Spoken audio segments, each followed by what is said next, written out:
On the morning of March 30th, 2026, Chintara Ravindra walked into the Gajuwaka police station and told officers that Polipalli Mounika was dead inside his home, and that he was the one who killed her. Welcome, lambs. Welcome to your Friday, Foreign Affairs Friday episode of Love and Murder, Heartbreak to Homicide. I am your host, Kai, and today I'm going to tell you a case of a military man who wanted all of his cake, but couldn't fit it all in his mouth. Before we begin, have you checked out my newly monetized Facebook yet? So don't forget that is a new way that you can support Love and Murder. All you do is find Love and Murder Heartbreak to Homicide on Facebook, follow us, and then just watch the videos that we have over there because I go ahead and post new episodes and some little clips from each show that I've done over there. So if you want reminders to watch an episode, you want updates, you want new 1 to 2 minute videos of new cases, then head on over to our Facebook and you can support Love and Murder over there. If you want bonus episodes, full bonus episodes now, case extras, after shows, and all of that, then head on over to the Patreon. Patreon.com/Love and Murder, where you can still support Love and Murder over there by becoming part of the Lamb Fam. Patreon.com/Love and Murder. Now let's get back to your Foreign Affairs Friday episode. Ravindra was a Navy technician working at INS Dega, and his connection to Mounika went back to 2021 when the two met on a dating app called Mingle. What started as a typical relationship, meeting up at parks and theaters around their town in India, I'm not even going to try and say it, continued for years. But then in 2024, Ravindra got married to another woman. Now, if they were talking this whole time, why would he just randomly get married to another woman? I don't know. Even so, the relationship with Mounika didn't end. See what I'm saying? If you were so into this woman, but you know what? Different cultures. It was probably his parents told him to marry this other woman. And in certain cultures, you don't disobey your parents at all. So it could have been that. But if that's the route you were going to go, then you should have stopped talking to the other girl. Because either way you're going about it is wrong. So according to what he later told investigators, he claimed that over time, she had taken around 350,000 Indian rupees or $3,752 from him, and that she was also threatening to expose their relationship to his wife. Once again, another example of why you should have just left her alone after you got married. And obviously, she wasn't the woman you thought she was, so there you have it. By mid-March 2026, Ravindra's wife had recently given birth and was staying at her parents' home in another town. With the house empty, Ravindra decided to call Mounika over on the afternoon of Sunday, March 29th. What was meant to be a private meeting quickly spiraled into an argument over her financial demands and the threats to his marriage. So she's continuously blackmailing him, when she herself could have just moved on to another guy, gotten a husband herself, and left him alone. Police say that during that argument, he killed her. Now, in the reports that I went through, the exact method that he killed her wasn't really consistent. So some reports said that he suffocated her or smothered her, and then there was at least one account that says she was stabbed. So I don't know how he murdered her, but the end result is that the confrontation escalated into her death inside the apartment. He did murder her. Now, instead of leaving or calling for help, Ravindra stayed and started dismembering her. Then he separated the remains and placed them in different locations throughout the apartment and beyond. I mean, you do know decomposition starts stinking, right? I'm just asking. When police later searched the apartment, they found her torso stored inside the refrigerator. Other parts, including her legs and hips, had been packed into a suitcase or a burlap sack and hidden under the bed. Under the bed.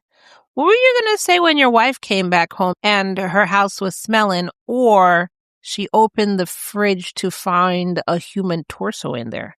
Now, at that point, it was already clear that not everything was there. Basically, her whole body wasn't there. Her head and her hands were missing. According to Ravindra's own statements, he had taken those missing parts to a secluded area and burned them. That step, investigators said, was an attempt to make the identification more difficult and to destroy evidence. Now, my question is, I'm going back up to the top of this case, this story. My question is, you went through all that work only to then call the cops and tell them exactly what you did. Why didn't you just call the cops from jump? Like, while she was inside your house before you murdered her, say you want her out, you could have just called the cops and said, look, this woman is blackmailing me. Just something. Get her out my house. Something, Instead, you murdered her. You didn't call the cops then. You dismembered her. You didn't call the cops then. You started hiding her body everywhere. And then you were like, you know what? This is a lot of work. I'm going to call the cops now. Now, if this all wasn't shocking enough to you, what's more shocking is that no one around the house or her friends or her family, no one noticed while this was happening. No one called the cops to say, hey, she's missing. No neighbor called to say, hey, I hear a lot of crap going on in my neighbor's house. Just nothing. But when police did ask the neighbors, they described the apartment as quiet, with one person specifically saying, quote, nothing seemed unusual, no noise, nothing. Which, how do you dismember a body with no noise? I don't get that. I mean, you don't have to use a drill or anything, not a drill, a saw or anything, but there's going to be noise. There's going to be hacking noises. Like, this whole thing is weird.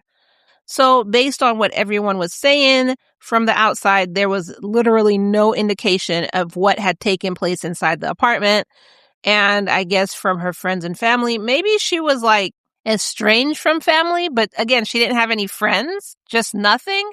So basically, this murder might have gone unnoticed if Ravindra had never gone to the police himself and confessed. So like I was saying, I'm just wondering why did he just figure it was too much work and that's why he decided to confess? Well, in my research, I found out why he decided to confess. It was a friend who told him to go to the police. While that name of the friend was never revealed, it was reported that Ravindra called this person and told them what he'd done. Because why? And when he told the friend told him that he needs to go to the police right now and confess. And Ravindra said, you know what? You're right. And he did. Now, I wonder if his friend had told him that if he didn't go, the friend was going to do it. I wouldn't say that to somebody because I don't know if that person is going to come after me. But I could understand saying you need to go tell the police. But I'm not going to give you a threat. I'm not telling anybody that I know murdered somebody. I'm not threatening them. So I wonder if the friend did threaten him. Like, if you don't tell them, I'm going to tell them. Or if he just said, hey, that's a terrible, horrible, no good, very bad thing you did. And you should call the police and tell them. What do you think? And what would you have done? Would you tell them? Would you tell your friend that you tell the police or I'm going to? Or would you just say, you tell the police, you should tell the police? I didn't see anything, didn't hear anything. And then, later on, obviously, you're going to tell the police. So which one would you do? A special police team was formed that same day with the goal of locating the remains and gathering everything needed for forensic examination. DNA testing and further analysis were expected to play a key role in confirming identity and cause of death, especially given the condition and distribution of the remains. During the investigation, some important information was revealed. First, the timing wasn't by chance. So it wasn't like he invited her to come over and they happened to get into an argument and then he happened to kill her. No. Ravindra had actually waited for that window when no one else was going to be home. And as he was waiting for March 29th, he actually went to a store in another town looking for knives. And when he couldn't find what he wanted, he ordered them online instead. So this is premeditation now. That's premeditation. There's no other way to say that. Commissioner Bagchi explained that the investigation pointed to financial demands and threats to disclose their relationship to his wife. So this was the motive of why he did what he did. And as of March 30th, 2026, Ravindra has been arrested and charged with murder, and the case is still in its early stages with the investigation still ongoing. So everything said here is alleged, which my thing is, what investigation? He called, he confessed, he showed you all the body parts strewn around his house. You got to go find her hands and her head. What investigation? The guy's guilty. There's nothing else. So what are your thoughts on this case? Instead of a man ending an affair, not beginning one in the first place, but he could have just ended the affair and dealt with the fallout. Instead of doing all that, he murders his mistress, dismembers her, and then spread her body parts throughout his house, and I guess throughout the surrounding area of his house.